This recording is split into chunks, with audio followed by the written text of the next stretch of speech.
Kuburan terbesar se-Aceh. Bencana tsunami 2004 meninggalkan duka begitu dalam bagi rakyat Aceh. Salah satu saksi bisu bencana ini adalah kuburan massal Siron yang terletak di Kecamatan Ingin Jaya, Kabupaten Aceh Besar.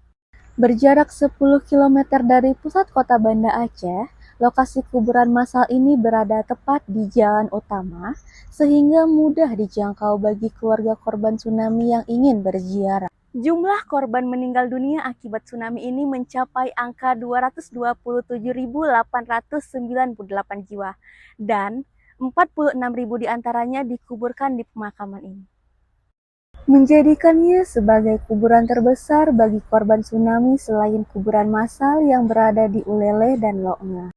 Area kuburan massal Siron memiliki luas 2 hektar.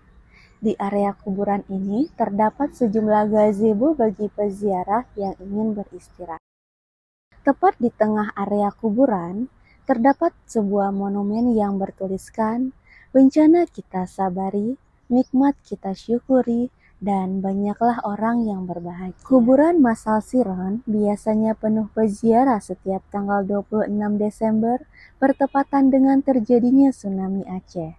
Salah satu fakta unik kuburan Siron ini tidak memiliki batu nisannya sama sekali, mengingat banyaknya korban yang meninggal membuat tim SAR kesulitan mengidentifikasi jenazah satu persatu. Apakah ada dari keluarga kalian yang menjadi korban tsunami Aceh 2004?